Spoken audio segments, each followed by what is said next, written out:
Hi all, welcome to technical Eduzone. അപ്പോൾ നിങ്ങൾ തമ്പനിയിൽ കണ്ട പോലെ ഇൻഡസ്ട്രീസ് ആൻഡ് കൊമേഴ്സ് ഡിപ്പാർട്ട്മെന്റിൽ അതായത് വ്യവസായ വാണിജ്യ വകുപ്പിൽ 500 ബിസിനസ് ഡെവലപ്മെന്റ് സർവീസ് പ്രൊവൈഡർ എന്നുള്ള രീതിയിൽ ഒരു നോട്ടിഫിക്കേഷൻ വന്നിട്ടുണ്ട്. ബിടെക് ആണ് ക്വാളിഫിക്കേഷൻ വന്നിട്ടുള്ളത്. അപ്പൊ അതിന്റെ കൂടുതൽ കാര്യങ്ങളാണ് നമ്മൾ ഇന്നത്തെ ഒരു വീഡിയോയിൽ നമ്മൾ ഡിസ്കസ് ചെയ്യുന്നുണ്ടാവുക. വീഡിയോയിലോട്ട് പോകാവുന്നവര്. ഓക്കെ, അപ്പൊ വ്യവസായ വാണിജ്യ വകുപ്പിൽ 500 ബിസിനസ് സർവീസ് പ്രൊവൈഡർ ഇതെന്ന് വെച്ചാൽ ഡിസ്ട്രിക്ട് വൈസ് ആണ് കേട്ടോ. അപ്പോ തിരുവനന്തപുരത്ത് 37, കൊല്ലത്ത് 34, പത്തനംതിട്ട 26, ആലപ്പുഴ 37, കോട്ടയം 36, ഇടുക്കി 24, എറണാകുളം 49, തൃശ്ശൂര്, പാലക്കാട്, മലപ്പുറം, കോഴിക്കോട്, വയനാട് 13, കണ്ണൂർ 41, കാസർഗോഡ് 20. ടോട്ടൽ 500 വേക്കൻസീസ് ആണ് ഉള്ളത്. അപ്പൊ ഇതിപ്പോ യോഗ്യത പറഞ്ഞേക്കുന്നത് റെഗുലർ ഫുൾ ടൈം ബിടെക് അല്ലെങ്കിൽ MBA, 35 വയസ്സാണ് ഏജ് ലിമിറ്റ്, ശമ്പളം 23,000 രൂപയാണ്. ഇത് നമ്മള് എക്സാമും ഉണ്ടാവും, അതിന്റെ കൂടെ ഇന്റർവ്യൂ കൂടി ഉണ്ടാവും. എക്സാം ഇന്റർവ്യൂ ആണ് തെരഞ്ഞെടുപ്പ്, അതായത് സെലക്ഷൻ ഒക്കെ ക്രൈറ്റീരിയ എന്ന് പറഞ്ഞ്. ഫീസ് 200 രൂപയാണ്, പട്ടിക വിഭാഗത്തിന് 50 രൂപ. അപ്പൊ റാമ്പ് സ്കീം പ്രകാരം സംസ്ഥാനത്തെ MSMEകൾക്ക് ആവശ്യമായ സഹായവും പിന്തുണയും നൽകുക എന്നതാണ് സർവീസ് പ്രൊവൈഡർമാരുടെ ചുമതല.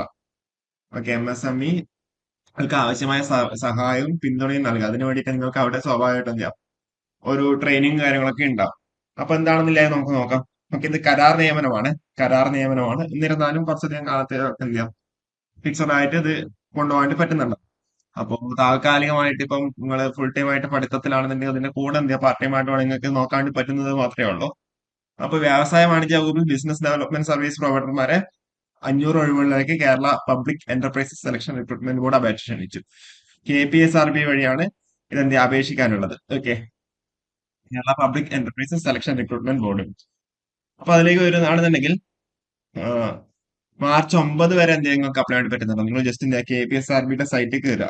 ഓക്കെ, KPSRBയുടെ സൈറ്റിൽ കയറി കഴിഞ്ഞാൽ നിങ്ങൾക്ക് എന്ത് ചെയ്യാം, www.https://kpsrb.kerala.gov.in കയറി കഴിഞ്ഞാൽ നിങ്ങൾക്ക് എന്ത് ചെയ്യാം, അവിടെ കയറിയിട്ട് നിങ്ങൾക്ക് അവിടെ അപ്ലൈ ചെയ്യാൻ വേണ്ടി പറ്റുന്നത് മാത്രമേ ഉള്ളൂ. അപ്പോ നിങ്ങൾക്ക് പറ്റുന്നവരാണെന്നുണ്ടെങ്കിൽ എന്ത് ചെയ്യാം, അപ്ലൈ ചെയ്യുക. 500 നിങ്ങൾക്ക് ഓരോ ഡിസ്ട്രിക്റ്റിലേക്ക് നിങ്ങൾക്ക് അപ്ലൈ ചെയ്യാൻ പറ്റും. നിങ്ങളുടെ സ്വന്തം ജില്ലയിലേക്ക് തന്നെ നിങ്ങൾക്ക് അപ്ലൈ ചെയ്യാൻ വേണ്ടി പറ്റുന്നുണ്ടാവും. ഓക്കെ, അപ്പോ ഇതാണ്, അതായത് RAMP സ്കീം പ്രകാരം, റാംപ് സ്കീം പ്രകാരം സംസ്ഥാനത്തെ MSMEകൾക്ക് ആവശ്യമായ സഹായം പിന്തുണയും നൽകുന്നതാണ് സർവീസ് പ്രൊവൈഡർമാരുടെ ചുമതല. ഇപ്പം BDS ഒക്കെ ഉണ്ടല്ലോ, BDS ആയിട്ട് വർക്ക് ചെയ്യുന്നവർ നിങ്ങളുടെ ഫ്രണ്ട്സ് കാര്യങ്ങളൊക്കെ ഉണ്ടെന്നുണ്ടെങ്കിൽ അവരോട് ചോദിച്ചു കഴിഞ്ഞാൽ ഇതിലെ കൂടുതൽ ഡീറ്റെയിൽസ് ഒക്കെ നിങ്ങൾക്ക് പറയാൻ വേണ്ടി പറ്റുന്നുണ്ടാവും. ഓക്കെ, അപ്പോൾ ഇത്രയും കാര്യങ്ങളാണ് പറയാനുള്ളത്.